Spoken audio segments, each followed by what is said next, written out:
Good evening, ladies and gentlemen, and welcome to WJMS Media. I am your girl Jams. This is going to be Sound Off this evening. I know a lot of you folks haven't seen me in a long time. It has been quite a while since I've done my show. Very excited to be back this evening. I have a very special guest. For all of my OG SoundOff fans, you're going to recognize this gentleman. He's been on air with us before. It's been 2 years since the last time we saw him, and he's got a couple of things to update us on.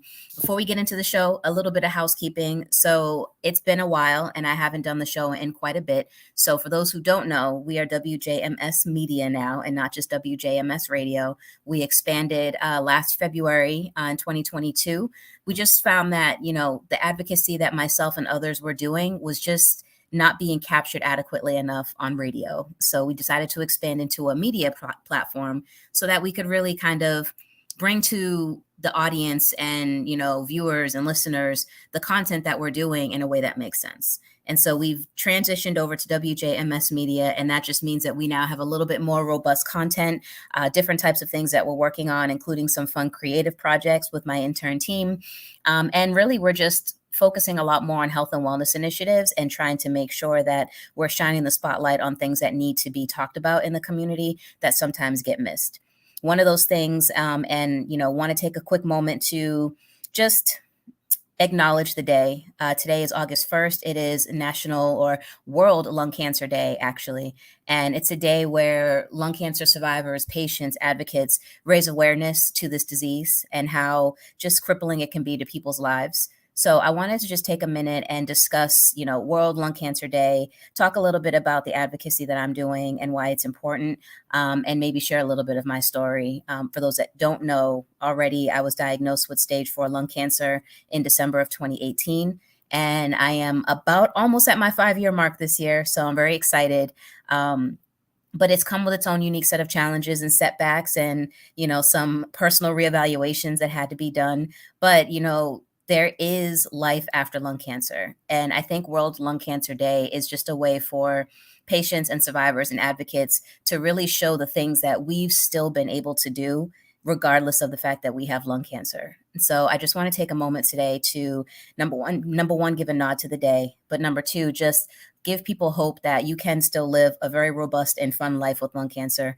If I had gotten this diagnosis maybe 10, 15 years ago, it might have been a totally different thing, totally different conversation we're having and just a totally different outcome. Science has come a very long way. Medication has come a very long way, and people are living longer than ever with lung cancer now. And that's just because of advocates like myself and my friends that I know who constantly push the needle forward and push for more funding and push for more research so that we can have longer and happier lives. So if you want to get involved with some kind of lung cancer organization, please, connect with me after the show in the comment section, wherever you feel comfortable. And I'll be happy to connect you with either a lung cancer organization or maybe one of my friends that I know in the community who, is always looking to take on mentorship and stuff like that. So just wanted to give a nod to the day, and we will kick into the show now. So for those folks that don't know, we are broadcasting live on Facebook groups. So in our WJMS Facebook group, also on Facebook generally. So WJMS as a page is broadcasting live.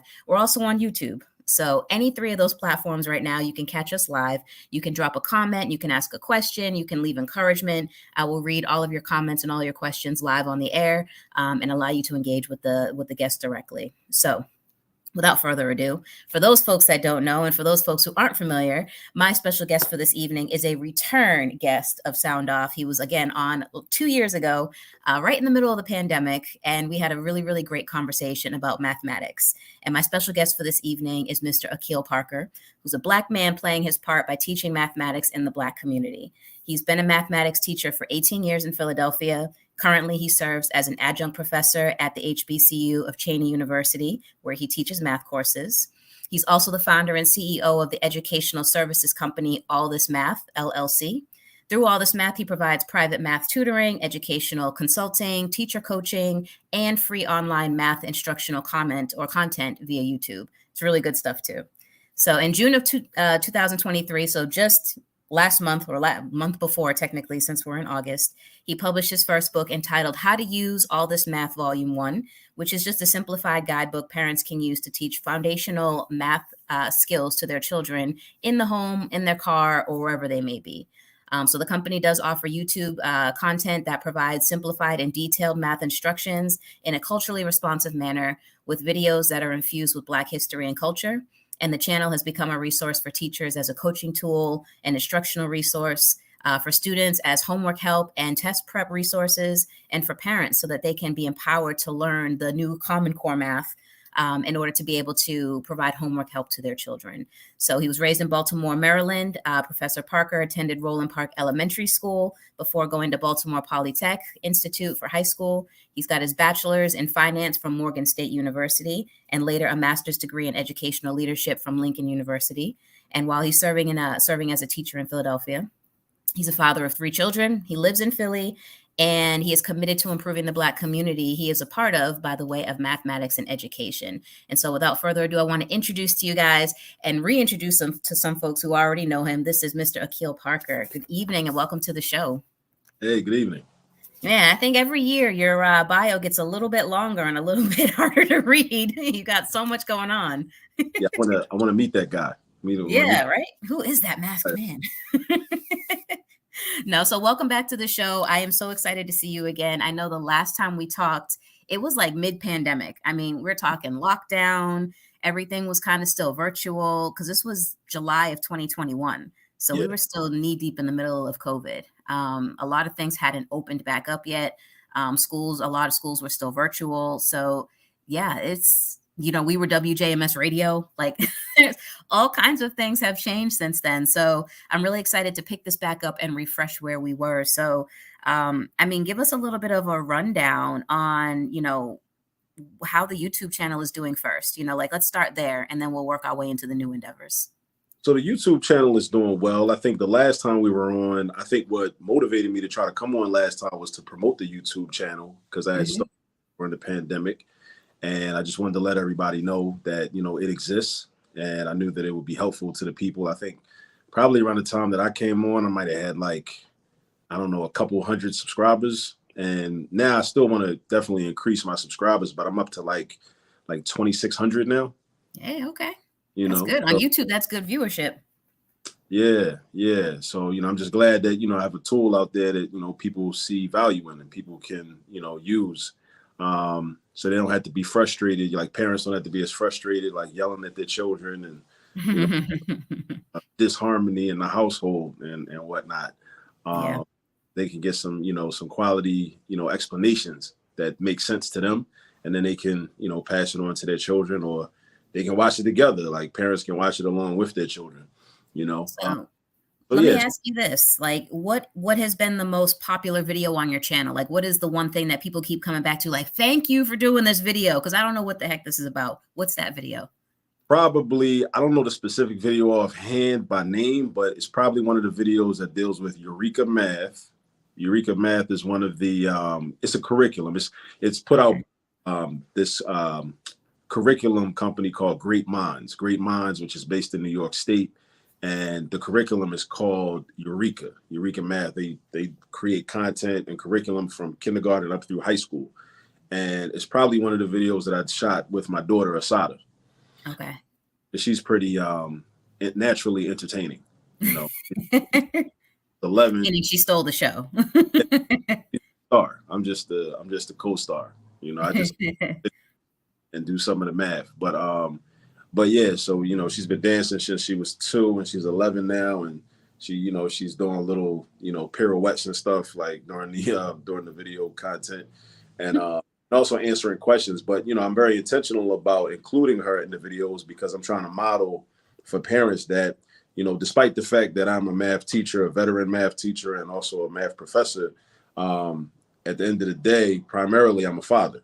And children to be empowered with mathematical ability. So my oldest son, Nasim, who's almost 18, I started teaching him at a young age, things that I was teaching my students in classrooms.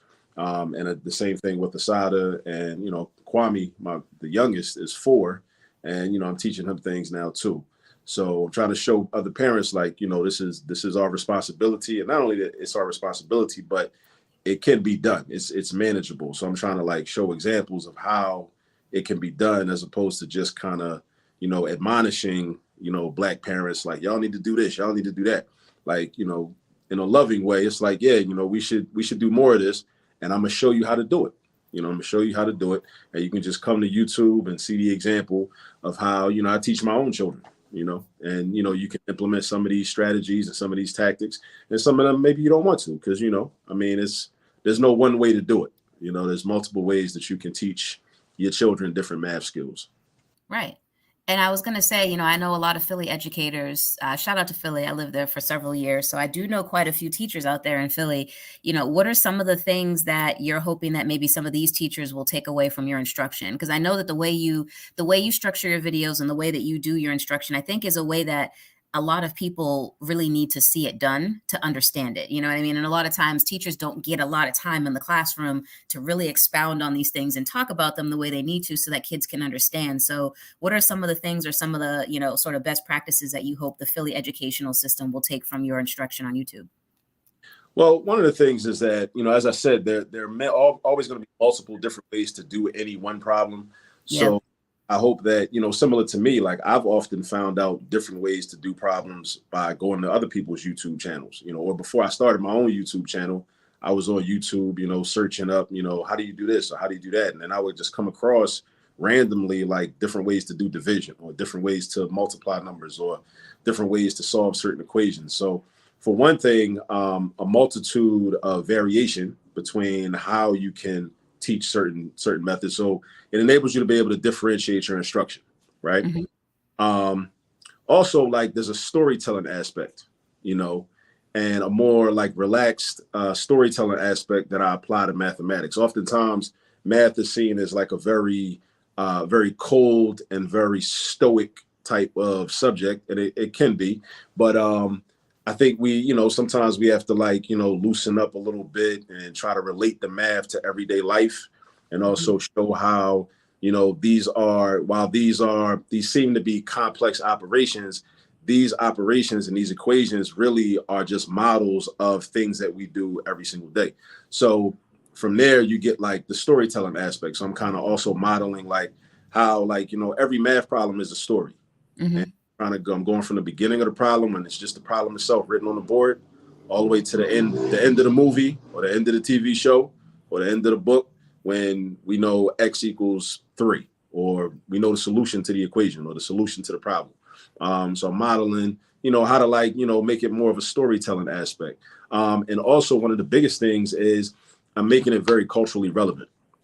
And I'm trying to make math culturally relevant because for many of us, myself included, the way math was presented to us in school, even if we didn't articulate it, and even if we didn't say it out loud, math was presented to us as if it were a subject that was not for Black people. Math was a subject that was for white people, for Asians, Arabs, because for one thing, when you open up any math textbook, algebra, geometry, pre-calculus, calculus, the formulas are all named after white people, after Europeans. The pictures in the book, we see Europeans. So what that does is that's like subconsciously it's telling you that the people that so-called created this, at least from the narrative that's given in a lot of these famous or well-known textbooks in Western society, they did not look like you, or they didn't look like a Black person. So why would you? So of course, you might, arrive at the conclusion that, well, wow, like, this isn't for me anyway. So why am I even in this class? And it's hard, and I don't understand, and I don't see the relevance of it. I don't see how that's going to help me in my life. So we also have to understand that that's only part of the story, because a lot of the mathematics that we practice today was actually, discovered, so to speak, or these patterns and whatnot were, stumbled upon by our ancestors in ancient Africa anyway, right? So, there's the cultural piece, and like just being a Black man, just, modeling like, okay, letting children know, like, Black people do math, right? Yep. And Black people can excel in math, and it's not something that, is not for us, because that is a prevailing narrative, even if, like, as I said, even if people don't come out and say it in so many words, it is a prevailing narrative that I do believe plays a large part in why a lot of people are able to maintain this like math anxiety and math phobia, because here it is. It's like, if you feel like it's not for you anyway, but then you feel like you're being forced to be put in a position, in a space where you have to do something that's not for you, that can also enhance the anxiety, right? Yeah. But if you felt like, no, this is for me and I'm actually supposed to be doing this, then even the times when, or the moments when the subject gets difficult, you might even be more motivated to persevere through, right? But it starts to feel like if you don't believe that it's for you, then it becomes this self-fulfilling prophecy. Like, see, told you, see, it's not for me. It's Yeah. this has nothing to do with me. So another thing you get from the channel is the culturally responsive piece where I might be talking about a certain method of solving an equation or simplifying fractions, and I may integrate Malcolm X into the conversation, or not integrate. I don't want to say integrate. I want to say incorporate Malcolm X into the conversation, or I might incorporate Asada Shakur into the conversation, or Kwame Ture, and again, that kind of ties into something I said earlier, which is adding a storytelling aspect to mathematics that's relevant to the viewer or to the listener. So these are some of the things that I think teachers can take away, if they want to develop their practice in that way and in that manner. Yeah, absolutely. And I wanted to ask too, because I know I had a couple of Philly educators who were watching just now recently, so hopefully they grabbed some notes from that. But I think one of the things that culturally plays a part in why mathematics is so difficult for us is like, I mean, the first thing you think about when you think about parents helping kids with math homework is like the stereotypical, if Johnny has 3 apples and I take away 2, you know what I mean? Like we've historically associated parents helping with homework with abuse when the kids Right. don't get it. You know what I mean? So I think one of the things I really like about your channel and how you teach is that you're eradicating that a little bit. You're coming at it from a more, I don't want to say gentle parenting because that's not what it is, but it's definitely more of it's an understanding that, people learn at different paces and in different ways, you know what I mean? And sometimes as parents, you're trying to help your kids and you just expect that they should know this. And so when you sit at the kitchen table and he doesn't know what happens when you take 2 apples away from Johnny's 3, you get mad, and then you get frustrated and it just creates a tense learning environment. And I think that's what I'm trying to say is that the learning environment you're cultivating through your channel, I think is one that is important because it historically just hasn't existed in our community because we just, you get in trouble if you don't get the answer right. You're sitting there, mom's got like a spoon or something like ready to smack you with it if you don't get the answer right, and you're just like, you're under pressure like 7, like you don't know the answer. So I just think that I love the way that you present math to families because I think it's helpful to sort of eradicate and erase that sort of stereotype of parents helping kids with math homework. Yeah, and and to be quite honest, I've been guilty of that too. Children. Hopefully, Yeah. I mean, see that on the channel, but it's been a work in progress. Like there are times when I would get frustrated with my oldest son, Naseem, and I may not get frustrated to that extent with Asada, and hopefully frustrated to that extent with Kwame. So I'm a work in progress as a parent as well.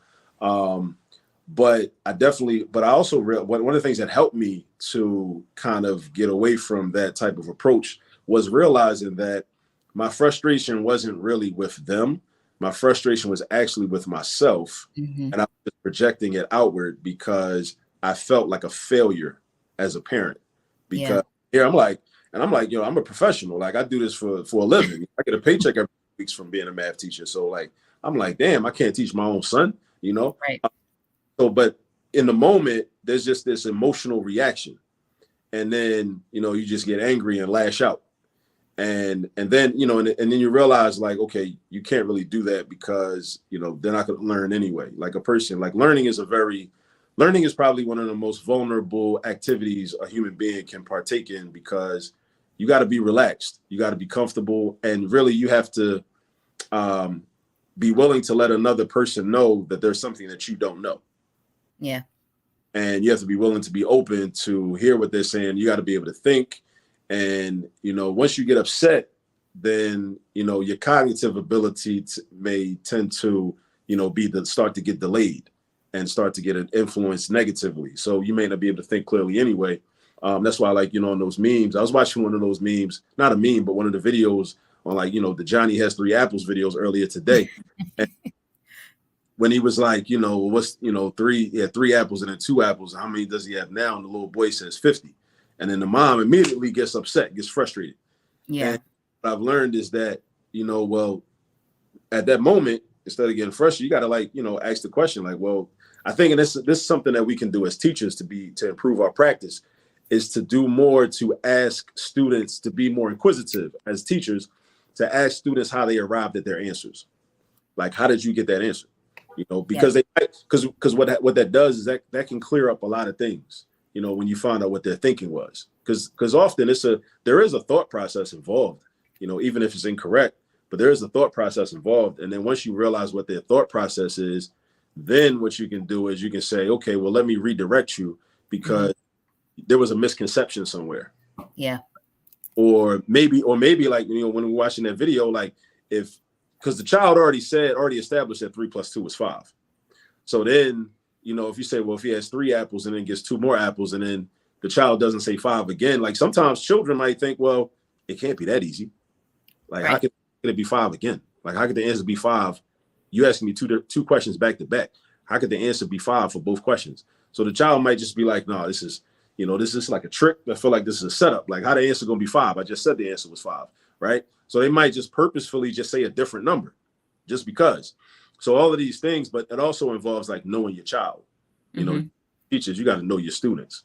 So you got to develop those like human relationships with your students to like know like how they think and how they respond in certain situations, and then experience helps too. Because when you've been in the classroom for a minute, then you start to see the same patterns year after year. So you kind of can anticipate, what mistakes are going to be made, which definitely I incorporate into the YouTube channel, because a lot of my narrative in the videos is like, I'm calling out those popular errors that a lot of children will make and have made over years. And I'm calling it out. So therefore, when you find yourself about to make that mistake on your paper, hopefully like you'll remember my words, like, in the back of your mind, like, make sure you don't do this, make sure you don't do this, because I've seen it so often. So that's the benefit of, having experience. My first couple of years of teaching, I didn't have that ability because I didn't know what the consistently made errors were, but, after so many years of doing it, you see it over and over again. Right. And then it's, with the parents watching the YouTube channel, it's like you see yourself saying, don't forget to do this or don't do this. And then they see their children doing that and like, okay, so that, it's not like my kid's not trying, or it's not like they're, they're different. They literally are making the same common mistakes that other kids are making. And so it kind of levels the playing field a little bit and lets you know, like, okay, this is a common mistake that most kids are going to make. So rather than getting frustrated and taking my anger out and stuff like that, let's channel it back into, a positive way to turn this around and say, okay, remember what he said on the channel. We need to make sure that we don't do X, Y, and Z. So I think that's one of the key points to what I'm trying to make, is that your content it's educational, but it's a softer form of education than what we're used to, and I think that is something that's really important. I want to talk a little bit about COVID, because in the height of COVID, everything was virtual. So I know that you were seeing a lot of students and a lot of uptick, I believe, in people, sort of tuning into the channel and whatnot and needing that help because everything was virtual. So now that things have sort of, I don't want to say they've gone back to normal, because I don't know that we'll ever really get back to what normal was. But now that things have sort of reverted back to the new normal, if you will, have you seen any, changes in how you're doing things with all this math, or have you had to pivot in any way to, sort of reincorporate the fact that now we're back in person? Well, just attempting to do more partnerships with actual schools. I mean, most of my work is still virtual though. I've done some work with some homeschool groups as well, but even that's virtual. But just now that like you mentioned, the new normal. So now, like, online resources are the norm. Whereas like prior to COVID, online resources existed, but it wasn't like it was something like more extracurricular. Whereas now it's like a mainstay. It's like, we're going to use this channel or that channel. We're going to use this, this website or that website. So now I'm just, again, trying to be consistent with adding content on a regular basis so that, people will make the decision to come to all this math, to get their support and get their instruction, as opposed to, some of the other, resources, but at the same time, I may not have the video that you need. And have the video that you need, but if I don't, then by all means, like, definitely go to another channel. And I think that more people are I think have become since COVID and since schools were shut down, parents, teachers, students, they've become more comfortable with using the online resources. And that's become, like I said, like more of a norm, you Yeah. know. So that's the playing field now. You know, it's become the playing field. And I saw this coming because I remember in 2017 when I was still teaching for the Philadelphia School District and I was teaching at Overbrook, and we had a professional development we went to about hybrid learning. And I introduced to the term hybrid learning. And basically it's this idea that, you know, students won't receive 100% of their instruction from a live human being, you know, an in-person human being, where there's going to be some instruction from a human being, but then a certain percentage, a certain portion, a significant portion of their instruction will come from video content, online content. And then what I also saw, you know, I should have started my YouTube channel back then, actually, like around the time that I started the company, because from some of the examples I saw, they really weren't good quality. And I knew, you know, and I know my students too, and I know students, you know, how students' personalities are, and I knew that the students wouldn't be able to relate and connect with some of the examples that I saw in that professional development. So I was like, you know, I could probably do a better job, you know, and then I worked in other spaces as well since then, prior to starting my YouTube channel. And I saw other like online resources. And I was like, these videos look like they came from like the 1980s. And like, you know, the people, the way they were describing, you know, the processes and the steps and the procedures to solve the problems were very like monotone and just like boring. And, you know, there was no like, you know, no nothing. There was no rhythm, no flow, no swag, no nothing. So I was like, I could definitely do like a better job, you know. And also like, also in terms of also incorporate the, you know, the cultural aspect. Cause, you know, just like in my classroom, when I also realized that there was just a lot of things about Black history and Black culture that our students just didn't know about. And then also realized that, you know, it wasn't their fault. It was that nobody taught them about those things. So just like how in my classroom, my students would always say to me that I should have been an African-American history teacher from we would end up having organically in a geometry class or a statistics class or a pre-cal class. Yeah. You know, I do the same thing on the videos, you know, so you're going to get some, like today, me and Asada recorded a video earlier. This is one of my multiple Marcus Garvey t-shirts.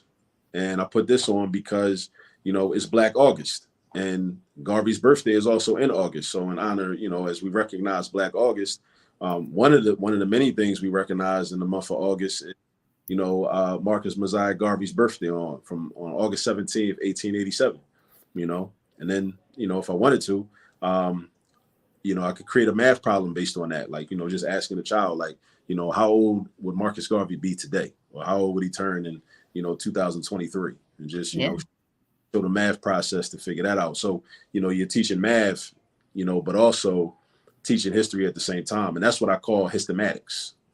Right? I like that. Framework. That's like Right. an framework. And there's going to be a book. I know my first book came out last month, but there's going to be a book specifically on histomatics that I plan to release by the end of this year. You know, I was just about to get into that. So talk to us a little bit about that. You know, you've got the YouTube channel, all that's going well. What sparked you to decide that you wanted to actually write a book about it? And how did you come up with, you know, the structure and framework for that book? You know what I mean? Like talk us through what that book is about or, you know, how it came about and what it is about.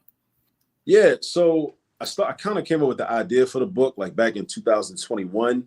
And I just was trying to think about like how I could create like something tangible, like a tangible product or a tangible resource for the community. And it was really like, you know, for parents, you know, and as I was writing it, I just kind of started coming up with an outline of different activities, different like everyday activities that, you know, where you could see like, you know, the math in these activities. So it's like, because constantly like I'm immersed in math like so much all the time, right? So whereas I might be in a room with 10 other people and I might look at the wall and see like a mathematical concept or something geometric, and it reminds me of that. But those other 10 people might not see that at all, but only because they're not immersed in math as much as I am. Yeah. So I was thinking, this constantly happens to me. So I started documenting some of these things, and also some of the things that I've used to, create teachable, or when I've encountered teachable moments with my own children over the years, right? I started documenting some of those things. And then I was like, I should make a book out of this, and I should really like share this with the community. So How to Use All This Math Volume 1 is essentially a collection of 20 everyday activities that, we all, deal with, like, taking rides in cars and changing the station on the radio, or walking into the kitchen to get a snack, or going grocery shopping, and having to buy certain things. Or just telling stories about things that happened from the past, like family history, like all of those things and other things that I might not have even mentioned are opportunities to have mathematical conversations and to develop math skills and math fluency. Because one of the things I was thinking about is how, if you grow up in a household that's, and English is the first language and people speak English, when you end up going to school, when you go to an ELA class, an English language arts class, you don't have the same anxiety that you may have in math class. Mm-hmm. Because when you go to English class, you already know the English language and you've already used a lot of words. You have an extensive vocabulary and you've been writing using the English language and you've been practicing the English language. But oftentimes in the same households, we're not practicing mathematics on a regular basis. Or we may do some calculation, some computation, but even when we're doing that, a lot of times we don't recognize that that's what it is. Yeah. So those opportunities become kind of wasted opportunities because we don't even acknowledge that that's what we're doing, that we're actually practicing math. So one of the things I'm trying to do is bring mathematics on par with English language arts, so that when students go to school, they don't automatically have that anxiety. Like a lot of students automatically have anxiety when they go into math class, because they see these words on the board, or, they see these different examples and they're like, what is this? I've never seen this before. I have no idea what this is. So what I'm saying is we can develop math skills in the house, in the car, when we're on trips, when we're on vacation, wherever we're at, when we're going grocery shopping, or we're going to make a Target run or a Walmart run or whatever. We can have these mathematical conversations. So math becomes normalized in our everyday lives. And then when our children go to school, now it's like, oh, okay, so really I'm just practicing and, excelling in, or going to a higher level in terms of something that I already know how to do and that I've already been introduced to, as opposed to I've never seen this before in my life. And now you're throwing this at me and I need more time, just to get an understanding of it. And schools, due to the major emphasis on standardized testing, a lot of times there are serious and very significant time constraints. So because of time constraints, and a lot of math teachers, like, maybe some of us don't talk about it, openly as much as we should, but a lot of times we end up not even being able to teach the actual class that's on our roster.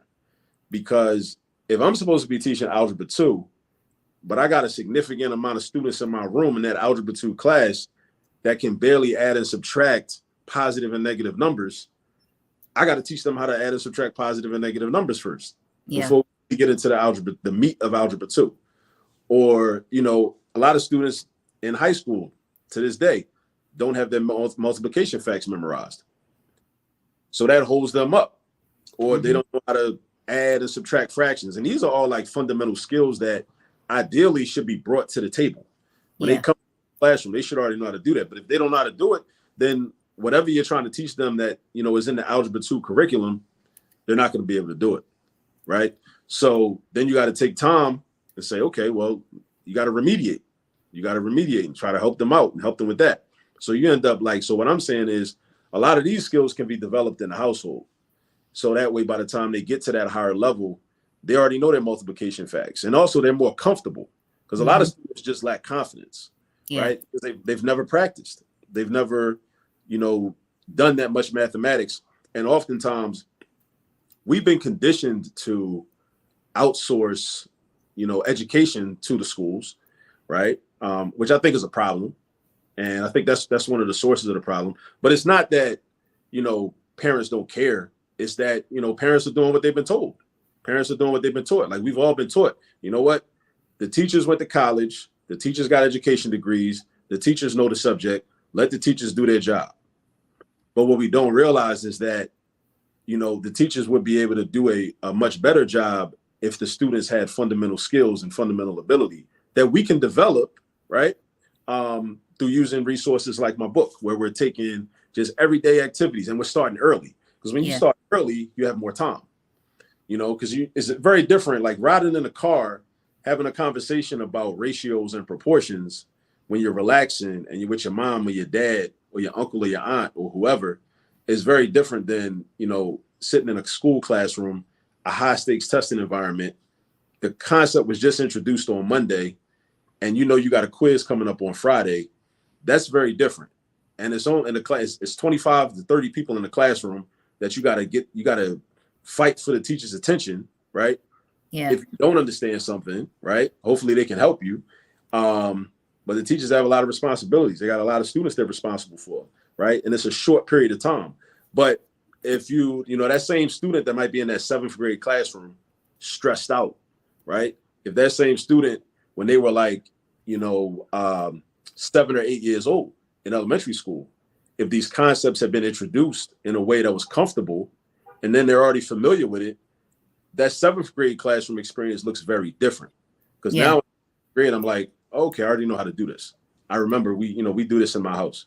You know, we talk about these types of things. We talk about ratios, proportions, percentages, fractions. I understand all of this, you know, because we've practiced it. So that's the main reason why, like, you know, I created the book so that, you know, the children won't develop math phobia and the children won't develop math anxiety, because it's waiting. That math phobia and that math anxiety is creeping. It's around the corner. It's waiting for all of our children. So the question we have to ask as parents is like, how are we going to protect our children from developing math phobia? And how are we going to protect our children from developing that math anxiety? And I hope that this is a tool to help to protect our children from math phobia and math anxiety, because one of the best ways to do it is just to let them understand math early and often and have examples of winning. So when you're riding around in the car and you ask your child that question, you know, based on an idea from the book, and then they get the correct answer, you tell them, you know, that's right. Or when they're in the kitchen and y'all are doing a unit conversion problem because you pick up a bottle of water and you see the British system of measurement in ounces, and then you see the metric system, you know, of measurement. So a bottle of water is 16.9 fluid ounces. At the same time, it's 500 milliliters. So then you can do problems where you say, okay, you know what, like, if 16.9 ounces is the same as 500 milliliters, how many ounces do you think 750 milliliters is? And it's a little equation. It's a straight proportional equation. It's 2 steps. Once you set the problem up right, cross multiply, you know, and then when you cross multiply, that's, you know, you're going in an X formation. So we reincorporate Malcolm X. So, you're like, what?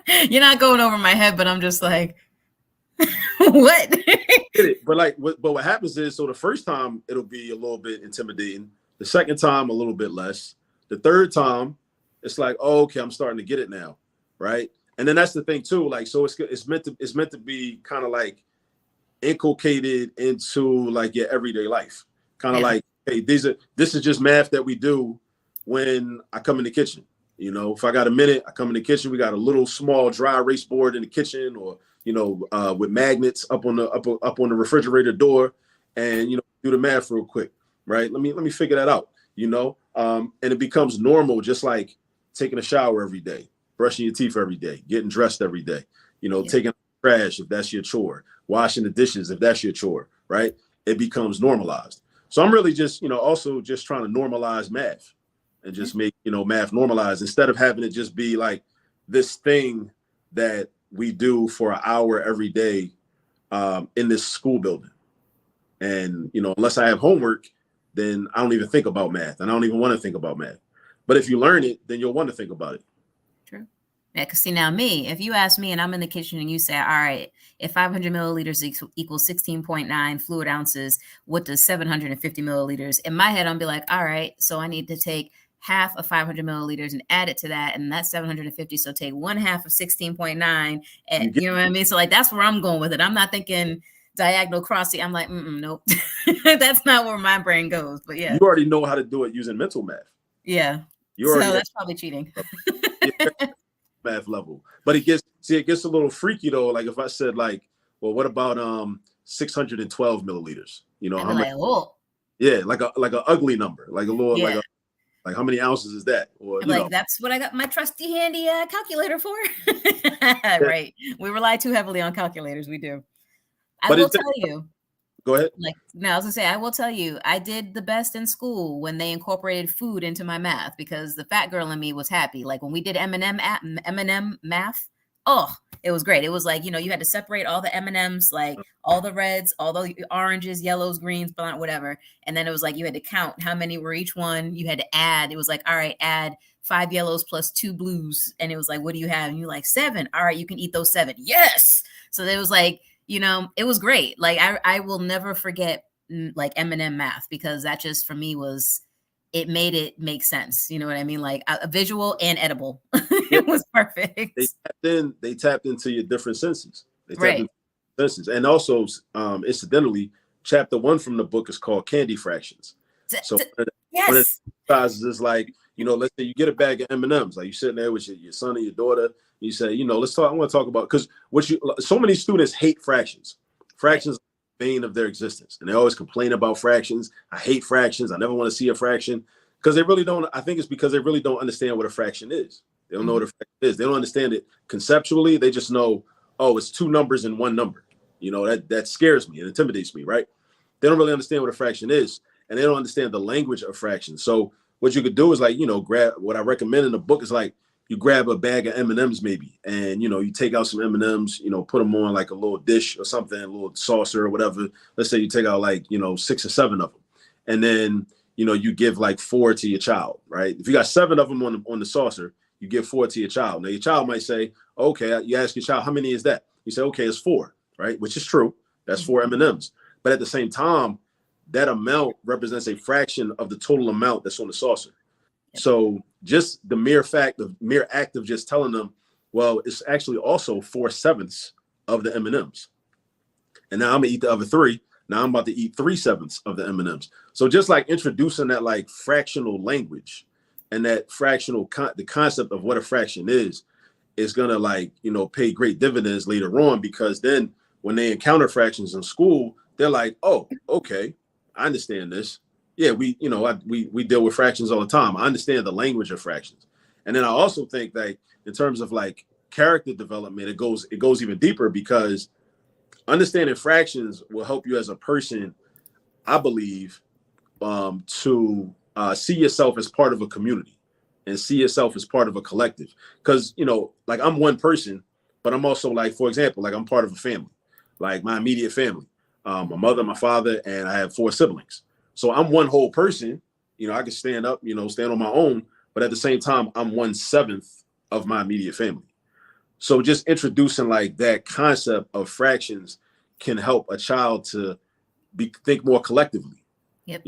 And that's one of the things that I think, children, we hope will grow, when children are first born, at a very young age, they tend to be, more selfish, more self-centered. They haven't been conditioned to like share, with other people, or, they may not really understand those concepts or understand the value of, sharing. And some people never outgrow that because they never like, learn the value of it, of being, I think part of it may be due to the fact that they don't see themselves as part of a collective. They may have had life experiences where they felt like, you know what, I was always by myself. So why would I even consider that? But I think this is an area where we can use math to try to promote that idea of, well, I'm part of a collective, I'm part of a community.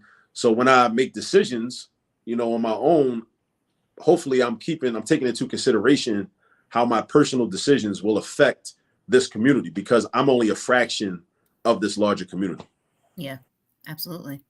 And I think that I love the concept of everyday math in real life. I will ask you this. Give me one real life example of the Pythagorean theorem, because I can't find any. And I'm like, why did we put so much emphasis on the Pythagorean theorem? I ain't never used that theorem ever again. Never in my life. I'm like, oh, you know what? That's the Pythagorean theorem right there. Like, never has it happened. I need to know. Well, one thing That's that your comes to mind, quiz. one thing that comes to mind is like you can verify if somebody tells you like how big a TV is. Because TV measurement is the Yeah. diagonal. So if somebody tries to tell you, oh, this is an 89-inch TV, you say, okay, yeah, look, the TV looks a little small. Let me verify that. You can verify it, Let right? me bust out my Pythagorean Yeah, theorem. one way. But the deeper meaning is this. It's never about the formula. Just like the quadratic formula, all the formulas that you're going to learn.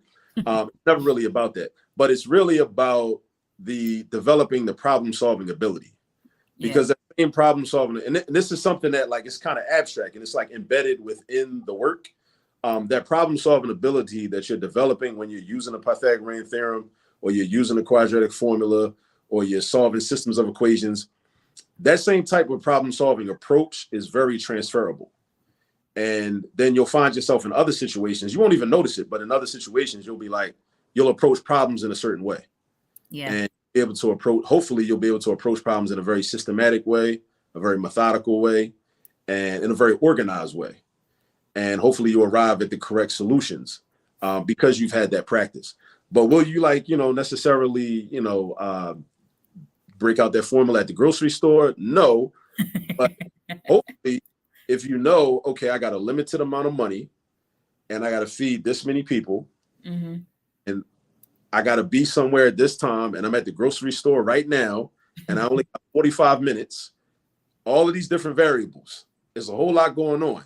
So hopefully you've had enough practice with problem solving in all those years of math classes that you're able to get the groceries you need to make the meal, to make the meal that you're going to have to make for all the people you're going to have to make it for, when you're going to have to make it for them, and get out the grocery store in a certain amount of time so you can get home and get on to your next responsibility, right? Yeah, that's the whole. So really, like a lot of the things that we learn or that are presented to us in math class is really about, for me, it's really about the problem solving ability, and the relevancy. Here's the catch, right? The relevancy is always found in the word problems, but everybody else, just like people hate fractions, people hate word problems. People hate word problems, I think, has a lot to do not so much with math, but with reading comprehension issues. So then it's like, that's how we kind of marry the two subjects. And some people have problems in math, but also people have problems in reading. But then math sometimes is seen as the scapegoat because you're in a math class and you see this word problem and you don't really know how to work it out, but you might have a reading issue. But then it's classified as, oh, you have an issue with math. Like, they don't really have, that particular student might not have an issue with math because I might be able to give you an equation and you can solve the equation. But if I give you a word problem that the equation is based on, you wouldn't be able to translate it into that equation by yourself because you don't know how to comprehend the word problem in the first place. Yeah. And so yeah, but math is definitely about, problem solving. But I got another thing about that too. I mean, that's where I always, so like there's one type of problem that will stump me all the time, no matter what. And I don't know what it is about these problems, but I'm like, I don't know. Don't ask me that. It's like the questions where it's like, if this train leaves New York traveling 60 miles an hour at 7 p.m. and this train leaves Los Angeles traveling 70 miles an hour at 9 p.m., when will the two meet? I'm like, I don't know. Okay. I don't know when they're going to meet.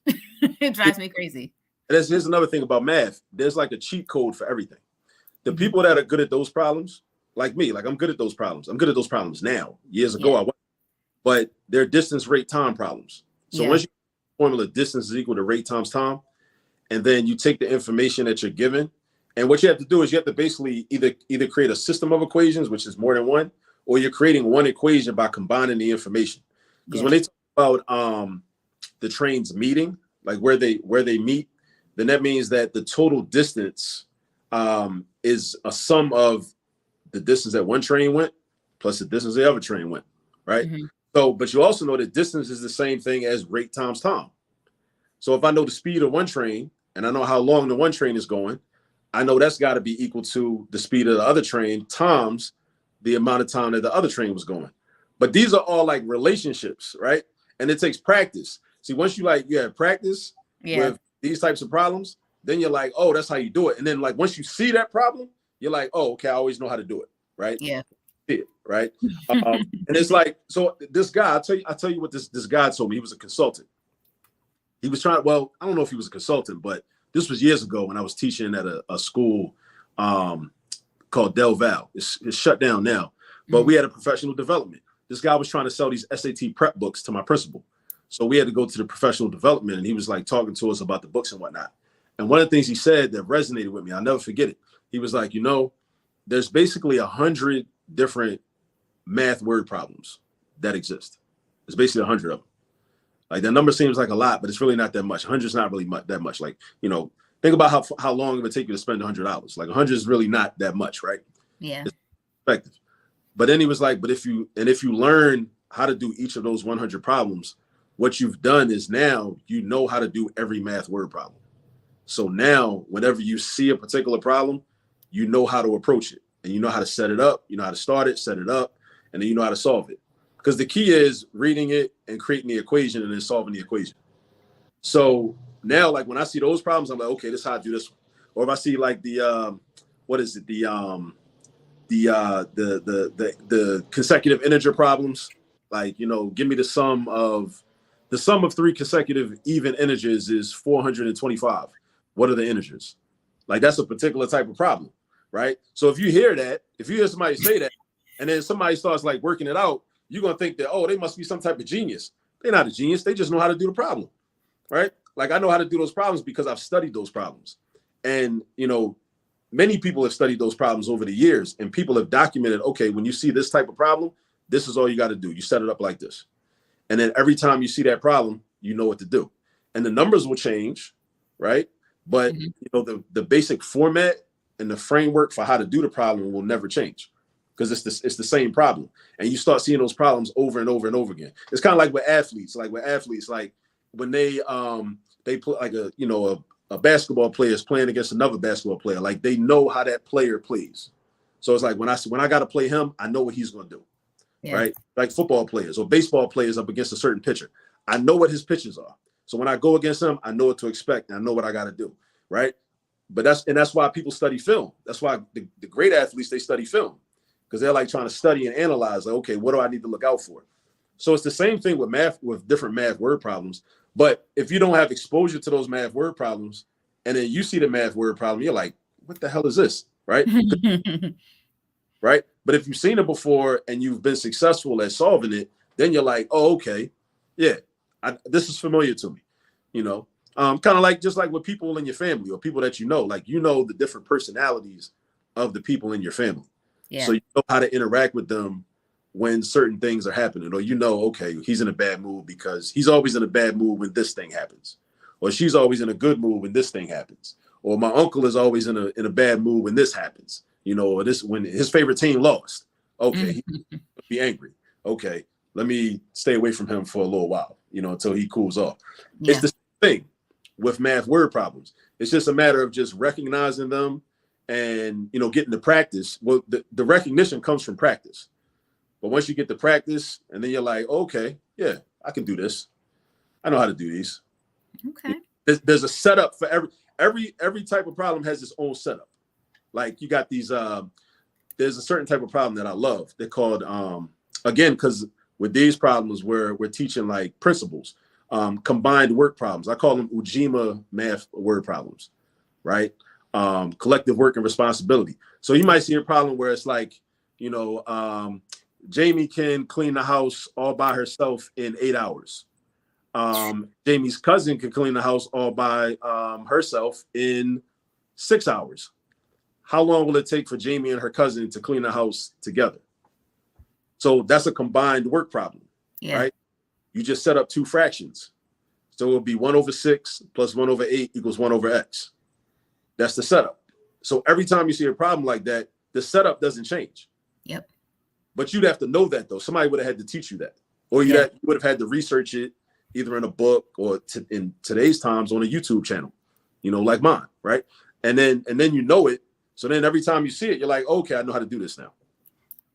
So there is no math problem that would stump you, you'd say? No, that's not true. There are some that would stump me, some that I don't know or I'm not as well versed in. There are definitely some that would stump me, especially when you get to I would say like from Calc 2 on up. You know, I'm weak in the higher level, like calculus. I never even took in school. I never took Calc 2 or Calc 3 or differential equations or linear algebra. I would like to take those classes at some point because I would like to put the content, you know, on the channel, but I got to learn it myself, you know, first. And I think for me, I always like, I got to, what was it? I think it wasn't algebra, whatever class you do proofs in. Oh God, I hated doing proofs. Yeah, I hated doing proofs. Oh my goodness. I don't know why. I was fortunate. In ninth grade. I took geometry, and I had a teacher that proofs gave me some trouble at first. But once I figured out how to approach them, and then it was like, okay, it was smooth sailing. Yeah. Because, you know, you got given information and you're trying to prove something. And then all you got to do is say, okay, it's like and sometimes the thing about it is like, it can make you uncomfortable because you don't know the route that you're supposed to take to get to the idea that you're trying to prove. Like you don't, so the best you can do is just, you know, well, I know this theory works. Let me see if this theory works. Let's see if this my end result. And it might be wrong, right? So you got to be being wrong and using trial and error. But the proofs are very helpful because I think that when you understand geometric proofs, what proofs are actually doing, low key, is they're teaching you how to create a cogent and valid argument where you're proving something based on facts. So it's like if I say like, you know, well, this is a rectangle, and it might look like a rectangle, but it's like, well, I feel like this is a rectangle. You could say that, but can you prove it though? Yeah. And there are mathematical principles that I can use to prove that this is a rectangle, right? Or maybe I can't prove that it's a rectangle. So if I can't prove that it's a rectangle, then it may not be a rectangle, right? Yeah, true. But it's about like, you know, a lot of times in school, you don't have enough time to really get enough practice in before the teacher goes on to the next topic. Yeah, I think that's probably what it was. Yeah, the teacher's under a lot of pressure. The administrator's under pressure.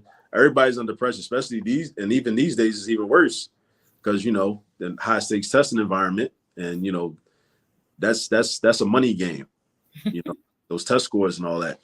Yeah. So, but again, like the school's not going to be able to very well spend the amount of time that your child is going to need. Right. So that's why the best thing you can do for your child as a parent is to empower them by making sure they have a strong foundation and background very early. Yeah. So that way, by the time they go into class, with the amount of time that the school can spend on a subject or a math topic, that time will be enough for them to just get a refresher on something that has already been introduced to them. And that's another reason I created the book, so that the children can have that strong foundation in those math topics, and also the YouTube channel, so you can just see the worked out examples on a regular basis, you know. And also there's going to be a playlist which goes over some of the examples from the book as well. Okay. And so I'm going to give you an opportunity to shout out where folks can get that book in a moment. But what are some of the promotions or anything coming up on the horizon for All This Math? What does the rest of 2023 look like for you? Just promoting the YouTube channel. I would like to, you know, anybody that's watching this, you know, throughout the country, if you are an educator, administrator, I would like to develop partnerships with schools all over the country, different cities. I will either, you know, I would love to do a Zoom presentation about the channel, or even visit, you know, if that's feasible. Visit your school, meet with your teachers, meet with your staff, meet with some of your students, have your students use the channel. Another thing we're going to be doing this school year is parent workshops. We're going to be doing parent workshops where we show parents how to do the new math. Okay, good. You know, but that's been a consistent complaint for many years. Like, you know, the way math is being taught now is not the way we learned it 30 years ago, 40 years ago. So, you know, parent workshops, you know, because I'm trying to, you know, answer that call and fulfill that need. Because I want for parents to be able to help with homework. Yeah. There's often like a lot of criticism of Black parents, especially, and people draw these false conclusions that Black parents don't care about education and don't care about their children's education. But in fact, a lot more parents would do things such as provide homework help if they themselves understood the homework or understood the methods in which the homework is being taught now in 2023. If they don't understand it, then they might try their best to help, but then they get frustrated and then, you know, they can't really help. So that's why we're doing parent workshops also. We're doing parent workshops, how to use all this math, volume 1. You can purchase that on Amazon. How to use all this math, volume 2. The outline is already done for that. I just have to write that. That book, if not, that book will be out later this year or early next year. Also a book on hystematics, just as a concept, you know, in a curriculum framework, that will be out as well. So yeah, we're just trying to, you know, I'm just trying to teach math to the whole Black community. I love it. I absolutely love it. Well, I want to thank you for being on the show this evening. It has been really good. I feel like every time I talk to you, I get so invigorated that I want to go do math. And then I sit down to go do math and I'm like, but honestly, I love the way you teach, and I love that this is what you're doing for the community. I think it's really powerful and it's really important. So I definitely want to make sure that folks get the contact information for you. So shout out your social media where people can find you and follow you and all that good stuff too.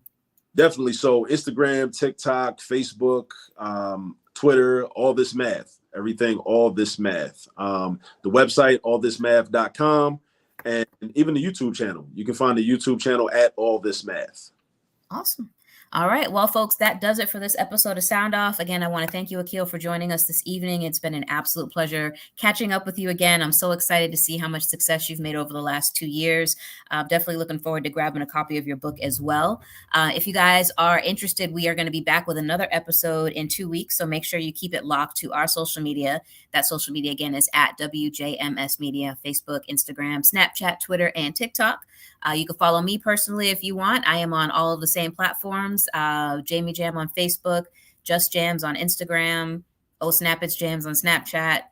It's Just Jams on TikTok. There's a theme here. Just look up for Jams and I'll probably show up in whatever you're looking for. So definitely check it out. I want to thank everybody who tuned in this evening, the comments that came in. Thank you, Kevin, for tuning in and dropping a few comments.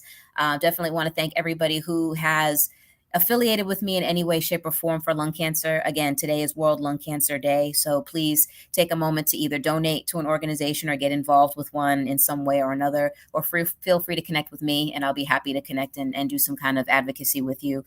But yeah, I just want to thank everybody for tuning in. It's been a pleasure being back. I know it feels like riding a bike sometimes when you go live, but I definitely, still enjoy interviewing and talking to guests. So I'm glad that you reached out, Akil, and I'm really happy that we can make this happen. So until the next book comes out, we'll definitely be in touch. All right.